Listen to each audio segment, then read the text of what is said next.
Okay, I'm with my grandmother. Yan Artery. ang gusto ko. Ang liwanag Mhm. sa buhay natin. Mhm. Kasi matanda na ako. Mhm. Yan ang pinag-aano ko sa iyo, Nenay. Na sana you also like my person, you must be kind to the people Mhm. like me. They have so many Yeah. friends. Okay. Until now, they have so many friends. I told you. Mhm. Mhm. And then, don't forget, that's my, it's true. Mhm. Don't forget the Lord. You always call the Lord. Amen. So that the Lord is already helping to the people. Amen to that. Yes. Yeah. That's my wish. Alam mo, yung lola ko, magaling itong kumilates. Magaling itong kumilates ng taong para sa Alam niya kung ano makakabuti sa hindi siya judgmental, but she has been given discernment. She's been wise because, all the experiences that she had in the past. She has been guided by God, to have wisdom in making decision. Wala siya yung taong, she is the kind of person who's living up to the standard of love. You know why? Because she is the kind of person who will give love without expecting anything in return. Hindi siya yung tao na pag nagbigay siya, aasahan niyang may magbibigay ulit sa kanya. So, she's not the kind of person na pag tinulungan ka, mag-a-under siya ng kapalit. Nope, she's not. So, that is the perfect definition of love. Love is giving something, giving service, giving love, giving money, giving your resources without expecting anything in return. And that is something that I've learned from her. Kahit wala na siyang pera sa wallet niya, alam niya na hindi siya papabayaan ng Diyos. That's how God loved her. Minsan may pagka-OA talaga itong lola ko, pero sobrang mapagbigay nito. Sa totoo lang. That's true.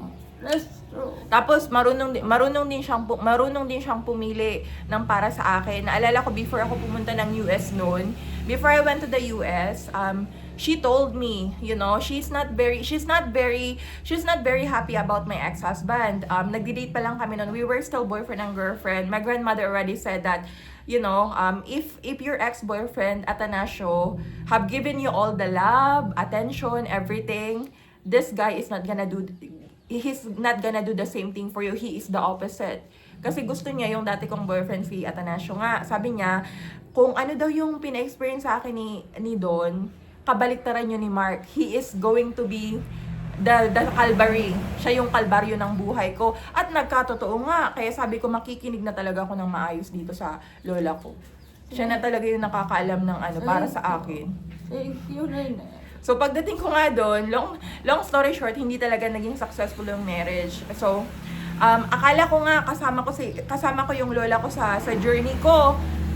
Kasi tawag dito, ewan ko, kasi nga sabi ko, she is my angel. She's my guide all the time. Alam mo yun. Tapos at the time, nasa Sorsogon sila nung pumunta akong Amerika kasi yung anak ko si Nathan, he was still here.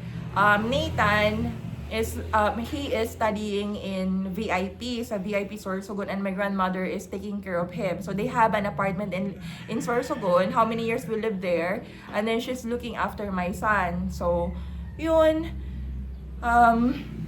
tawag dito, yun talagang gusto ko sana makarating siya sa Amerika, pero hindi natin alam. So eto na nga, andito na tayo. Tapos alam niyo yung nangyari, hindi kami nagkatuluyan ng dati kong asawa. Tapos pinakilala ko din sa kanya yung naging boyfriend ko din, Al ang pangalan. Sabi ni, medyo gusto siya ng lola ko, si Al.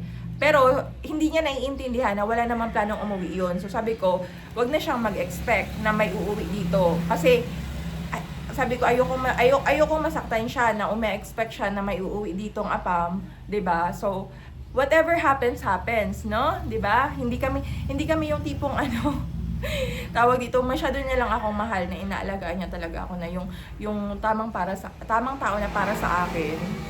Alam niya. At alam niyo ba, marunong din ito kumilala ng ayaw niya kasi meron dito nakapasok na ayaw niya talaga. Kasi nga nakita niya na may devil spirit. So, unang pakita pa lang sa akin ng lola ko, ayaw na niya talaga sa kanya. Kasi nga medyo may pagka devil talaga. Dahil sa ayaw ng lola ko sa kanya, pinilit nila na gustuhin sila. Hanggang sa ito na nga, magkatawag dito, nagkagulo-gulo na nga. Tapos, tawag dito, nakakalungkot lang na ang daming ungrateful na tinulungan ng lola ko. Ang daming ungrateful. Napaka-ungrateful nyo. Tinulungan kayo ng lola ko kung makadaan-daan kayo parang walang serbisyong binigay sa inyo. Nakakahiya. Alam mo yun? Ginamit nyo pa ang lola ko kung ano-ano. Tapos ngayon, porket meron kayo, porket malakas kayo at wala kayong nakukuha sa kanya, parang tain dadaan-daanan yun, no, sorry, I'm not gonna give up on my grandmother. Just my nanay. 'Di ba? At wag mong pilitin na gustuhin ka ng lola ko because ayaw niya nga sa'yo, 'di ba? She doesn't like you. You have to accept it. We have this thing called acceptance. And you know what? Nakakaloka because kasi nga, 'di ba? Alam nila na syempre kausap ko dati yung boyfriend ko. At alam nila na nakikita nila yung usapan namin. Hindi ko alam na si ate girl na nakapasok sa amin yung pangit na mataba, na maitim, na tawag dito na parang hindi pinakain, na parang ginutom ng ilang milyon, na walang class sa buhay. Anyway, saying this is also getting me out of class, but I don't care. I just wanna say to you anyway. Yung chararat na pangit. Ayun. Sorry nanay. Sorry. Okay, sorry. I'm not gonna say that. Anyway, yung pinagsilbihan yung nakapasok dito na butlog ang mata na ahas. Nakala mo kung sino. Sorry na nga ni. Oo na, mapuyo na ako. Hindi na ako masabi maraot. Oh. Yun. Tapos ang chinichika nila na pag nag-aaway daw kami ni Al nung jowa ko, kinakanlong daw dito. Na kahit may asawa na si ate girl, kinakanlong daw yung jowa ko. Kadiri ka, girl! Ano yan? Taga-salon ng nilumaan? Tama. Na-imagine ko na lang talaga yung mga friendship ko doon sa US of A. Nasabi, anong klaseng buhay ang nangyari sa Pilipinas?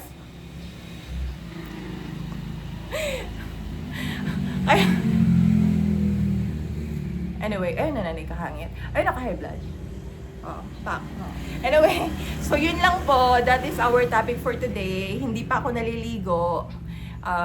Today is Friday, so it's Big Friday. My nanay is she's big deal. She's a big deal for me. Because she is the one who showed me how to appreciate life. 'Di ba? Okay. Haputin ko nadumduman pa. Di ba may sinabi ka sa ako? Sabi mo dati, ay na nga ni, kay Kararaw, ayaw na.